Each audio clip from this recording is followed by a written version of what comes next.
began their fight for the 1994 Australian Rally crown today. For Bates, it's the chance to make it back-to-back titles. For Guest, it would be his first. A large crowd turned out to witness the start of the Esanda Rally of Canberra. The final race in this year's series will have everything. The battle between Bates and Guest, the highlight. Both drivers were confident before heading off this afternoon. The reigning champ, not concerned by morning showers. There was a little bit of rain this morning, but I don't think that would have been enough to even dampen the roads, but I just hope it holds off for the rest of the day. While Bates will be in search of back-to-back titles, Guest is after his first. The nerves building prior to hitting the road. Oh, of course, I think that's all part of it, and that gets the adrenaline flowing and lets you attack hard early on. And it's just once you get into the first stage and you get into a rhythm and settle down and get a good pace up, you can keep that right through the rally. And we intend to sort of go around about 9.5 tenths, start off with, and try and keep a good fast pace. When racing got underway, disaster struck for Guest. He was forced off the road in stage 3 and lost 12 minutes. In the meantime, Neil Bates took a 6-second lead over Joe McAndrew and Ross Duncan. Wayne Hoy a minute back in 4th spot. Stage 4 was another win to Bates, increasing his lead to 10 seconds. Result, an horrific smash during the second day of the Esanda Rally Championship today in Canberra. Local stars Scott Gurney and Rowan Grace surviving an accident shot by 3 different video cameramen. For backmarker Scott Gurney of Canberra, the end to his rally came suddenly when he landed his Datsun 1200 badly after a jump, rolling the car off the road.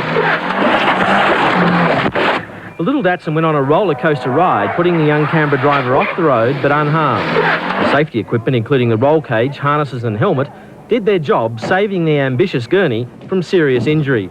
Meanwhile, at the head of the field, Canberra driver Neil Bates started the day in the lead at the wheel of his Toyota Celica, and for the first couple of stages was able to hold on to his 8-second lead. But then gearbox problems struck with the Celica, losing second gear. The problem cost Bates time and put Kiwi Joe McAndrew in the lead in his Subaru. McAndrew's lead was short-lived, however, as he tried to show that Kiwis can fly. The landing was hard for the Subaru, and despite continuing in the lead, the Subaru's front wheel hubs collapsed just a few stages later. Driving down the road, things started to grind and just wasn't feeling nice, so without risking the car and damage and our health, we thought, right, we just got to pull out. It's just going unbelievable. It's never happened like that before. With McAndrew out, Bates had Duncan breathing down his neck.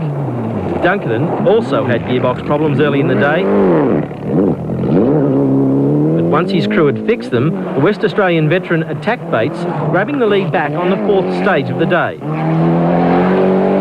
Despite his gearbox problems, Bates battled on, pushing the Celica hard all the way to ensure his hopes of a championship win stayed alive. Even the wily veteran Duncan was surprised by the continually changing complexion of this dramatic rally. It's up and down all over the place as far as Neil and the New Zealanders. It's certainly Russian roulette as far as this rally is concerned. The other contender for the title, Michael Guest, continues to have problems. He hit a tree on the 4th stage of the day. The little Mitsubishi Lancer suffering differential problems as well.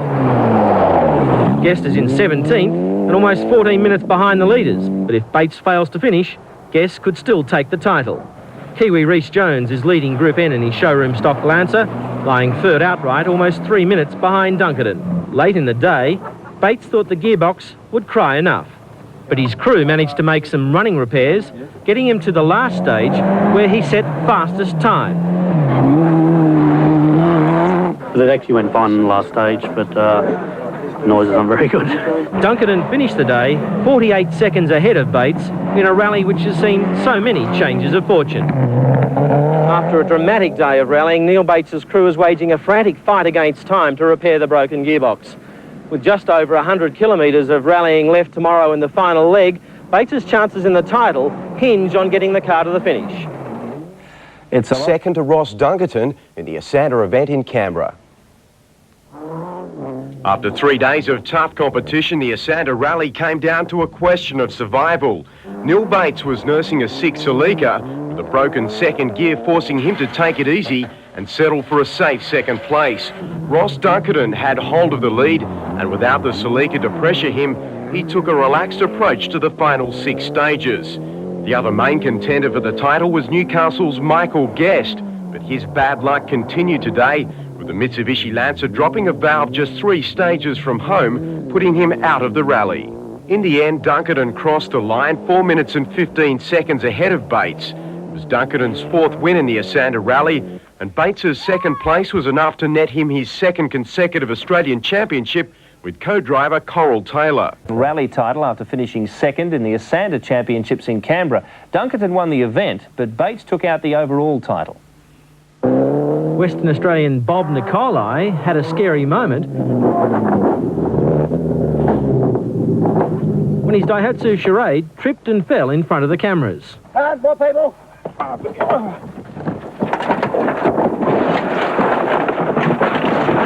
With the help of some onlookers, Nicolai had the lightweight Daihatsu Charade back on its wheels again. Overnight rain made the going slippery in the pine forests around the national capital, and many competitors spun on the muddy roads.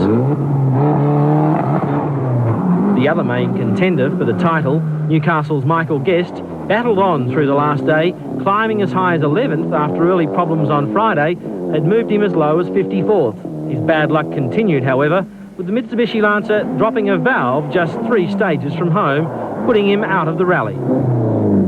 We drove the last 30 kilometres on 3 cylinders, and if we continue on that way, the valve could actually drop on top of the piston and destroy the engine. So more money, so we've decided to abandon the attempt. A battle for the Group N production car class developed between the Mitsubishi Lancer of Kiwi champ Rhys Jones and the badly battered Subaru Impreza of fellow countryman Greg Graham.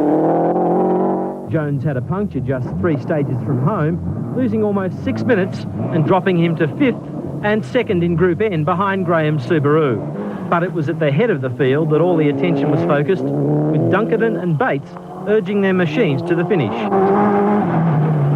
In the end, Dunkerton crossed the line 4 minutes 15 seconds ahead of Bates in a rally which saw 8 changes of lead in 23 stages and 350 kilometres of competition. It was Dunkerton's 4th win in the Esanda Rally and his last drive with the Works Mitsubishi team. A 4th win in the Esanda Rally.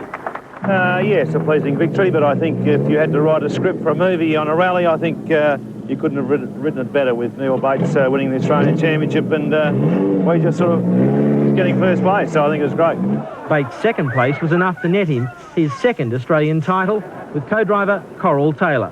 The pair hope to move up to the prestigious Asia-Pacific Rally Championship in 1995. I believe it'll be the car to beat next year. We're also looking at doing the Asia-Pacific Championship possibly, but we'll have to wait and see.